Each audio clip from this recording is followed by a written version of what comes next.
Kirk Cousins is the NFL embodiment of a coin. Pick heads and you can get the good version. Pick tails, you could get a quarterback that's less good. I would argue he's the most polarizing player the league has seen in years. Someone that people can't make heads or tails over. So, who the hell is Kirk Cousins?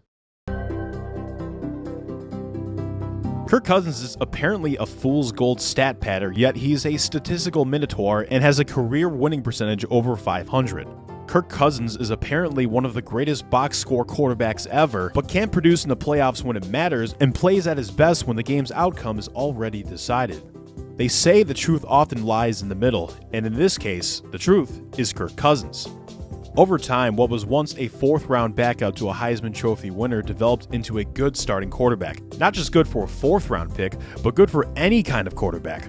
For the last 9 seasons, Cousins has transformed from just a guy to the guy, turning his early struggles when he first became a starting QB to consistent payouts that landed him loads of guaranteed money and the starting gig with the Vikings. Up until his unfortunate Achilles tear in Week 8, Cousins gave the Vikings something they had not had since the early 2000s with Dante Culpepper, or even further back in the 60s and 70s with Fran Tarkenton: quarterback consistency.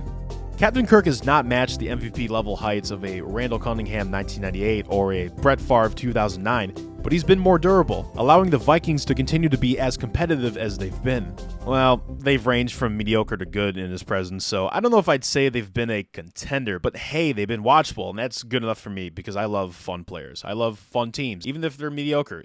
Cousins' season-ending injury may spell the end of any late attempts at a Hall of Fame campaign, but that doesn't mean he didn't have a career of purpose. For one thing, he's 24th all-time in passing yardage and 20th in touchdown passes. He's passed for 4,000 yards 7 times in his career, one of 9 quarterbacks to have that distinction, and has thrown for 25 or more touchdowns in 8 seasons, one of 10 quarterbacks to do so. He may be doing this in a more quarterback-friendly era than others, but keeping this level of statistical excellence for that long is still a monumental task, even for someone of Cousins' position. Keep in mind that when he was drafted by the Washington Redskins in 2012, Cousins was taken in the 4th round, while Heisman Trophy winner Robert Griffin ×3 was the 2nd overall pick. As the backup to RG3, Cousins made brief appearances in his first 2 seasons whenever the starter above him was injured, but didn't become a starter until 2015 when he got the job over an injured Griffin. Cousins' first 6 games of 2015 ended with a 2-4 record, 6 touchdowns, 8 interceptions, and a passer rating of 77.4. And although there were public cries for his benching, head coach Jay Gruden made it clear that that was not going to happen. And then, from Game 7 all the way to Game 16, God said let there be light and solar flared the rest of Cousins' season. In the final 10 games, he threw for 23 touchdowns and just 3 interceptions for a passer rating of nearly 120. As a result, his efforts helped guide the Redskins to an NFC East division title. In the final year of his original 4-year rookie contract, Cousins had made a statement that the Redskins needed to tie him down long-term. So they made him sign what is known as a franchise tag and kept him for another year without extending him to a long-term deal. In 2016, Cousins led a squad that just barely missed the playoffs but set the franchise record for passing yardage while making his first ever Pro Bowl. Once again, he made a statement that the soon-to-be-named Commanders needed to tie him down long-term. So they franchise tagged him again and kept him for another year without extending him to a long-term deal. It was the first time in the league's history that a quarterback was tagged for consecutive years, preventing him from having the ability to sign with other teams or the chance to truly cash in on his hard work. It was as if Washington had zero confidence in Cousins without publicly saying it for fear of hurting his feelings.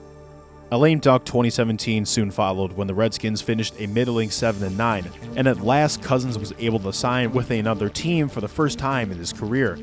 This made him what is known as a free agent. We can see that a free agent is a sports player who is not bound by a contract and so is eligible to join any team. Hey, that's Kirk Cousins. Elsewhere in the state of Minnesota, the Vikings had just come off a 13-3 record with an NFC Championship game appearance, but were potentially going into 2018 as headless horsemen, with the head being the quarterback.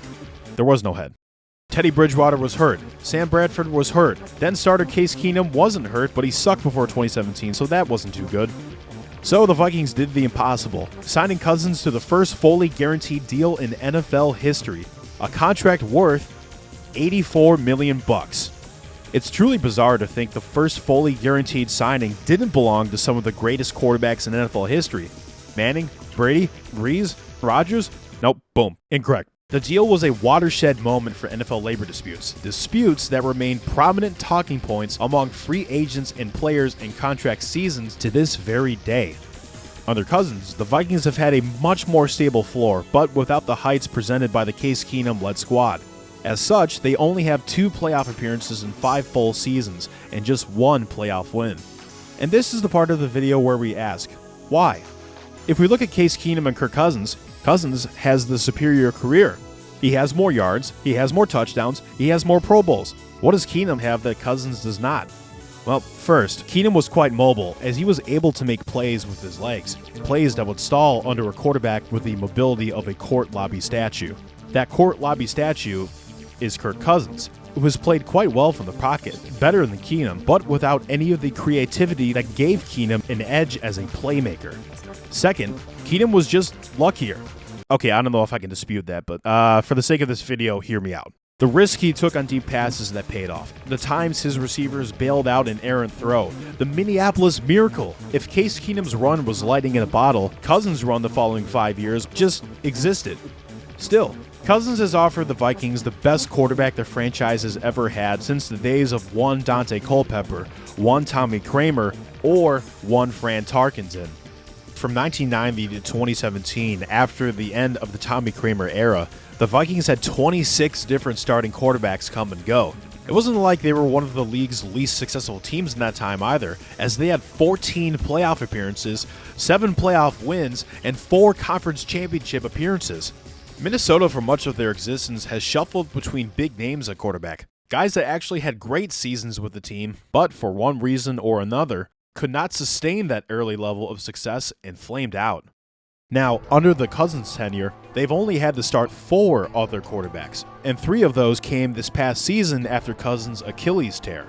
It's a shame, because until that tear, he was having perhaps the greatest season of his career. He was on pace for a career high in passing yards, almost 5,000, touchdowns, almost 40, and with just 11 interceptions, not 10. Before that, Cousins had made 89 starts in 5.5 seasons with the Vikings, with the kind of durability their previous quarterbacks lacked. So, to recap what we have learned so far, Cousins has the stats, Cousins has the sustainable floor, and Cousins has the durability. And yet, a lot of people find him to be a dork as a quarterback. What is it about him that people find dorkish? Well, my friend, you are in for a treat. Because not only is Kirk Cousins a starting quarterback, he's also one of the funniest starting quarterbacks. Do you remember that 2015 season where the Redskins rebounded from a 2-4 start to finish 9-7? In the first game following that initial 6-game stretch, Cousins led an incredible comeback from a 24-0 deficit against the Buccaneers, throwing for 4 touchdowns in a 31-30 win. Immediately after the game, he was seen walking in the locker room shouting at media members, "You like that? You like that?" It's a quote that's become Cousins' catchphrase, as he's had the phrase put on merchandise and even filed to trademark the term. That same season, Cousins drove the Skins into enemy territory in a Week 16 game against the division rival Eagles. A win meant securing the NFC East for themselves, so a touchdown or field goal here would help solidify that. With 6 seconds left from the Philadelphia 6-yard line and coming off a timeout from the Eagles, Cousins decided to take a knee. There's just one problem. The Redskins did not have any timeouts, meaning the half ended with Washington securing 0 points on that final drive. It's one of the most ridiculed plays in NFL history, or recently anyway, and virtually made Cousins a laughingstock any time it's brought up. What isn't brought up is that Cousins threw 4 touchdown passes in this game, and the Redskins won anyway, ending up with the NFC East crown after all. But that's just how hilarious this blooper was. People would rather talk about this than the 4 touchdowns.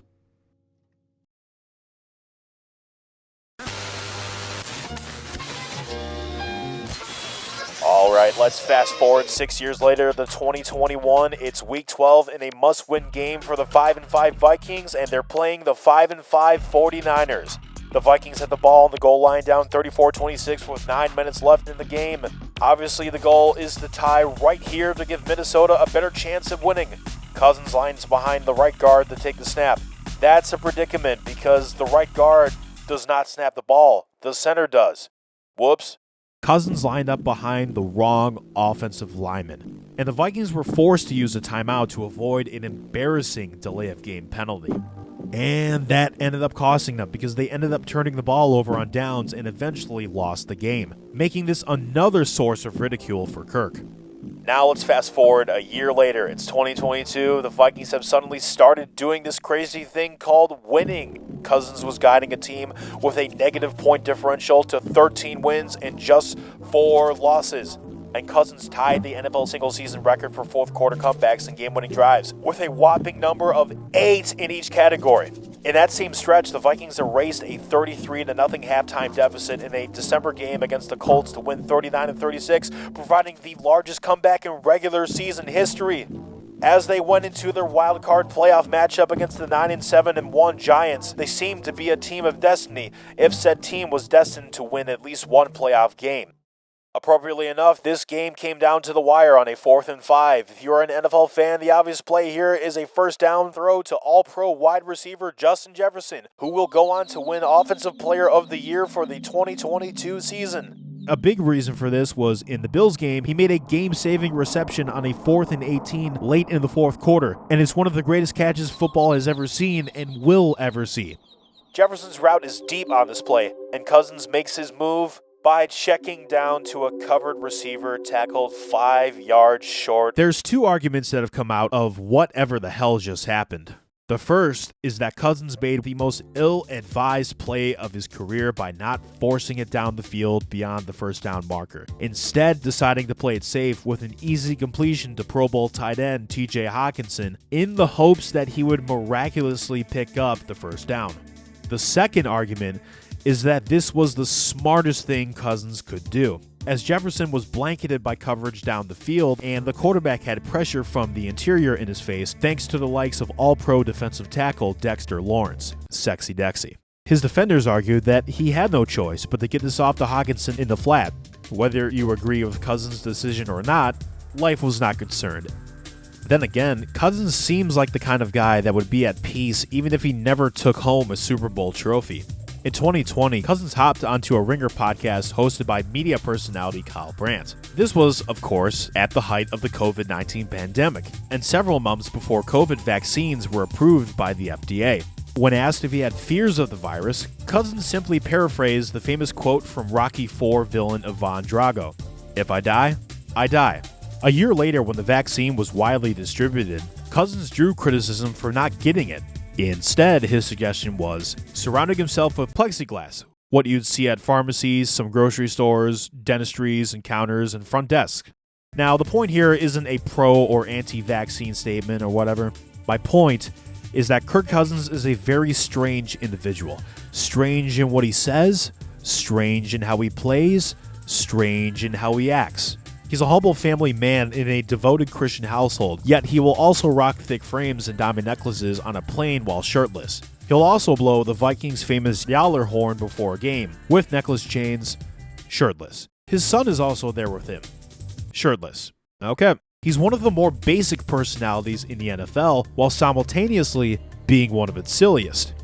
But with everything we've talked about in regards to his quotes, his quirks, his play, his brilliance, his mistakes, his stats, and his lack of postseason success, there is one thing that makes Kirk Cousins so special in the world of football, and that's the journey he took to even get here. As previously mentioned, Cousins was selected in the 4th round of the 2012 NFL Draft. And as you might expect, 4th-round quarterbacks are much less likely to succeed in the NFL than their 1st, 2nd, and 3rd-round counterparts. Because the draft capital spent is less than it would be in the first 3 rounds, these players get a shorter leash and oftentimes their first chance can be the only one that they get. Since the 1970 AFL-NFL merger, we have a grand total of 78 quarterbacks drafted in the 4th round. 13% never played a game, 38% never started a game, 41% never played at least 10 games, and 67% never started at least 10 games.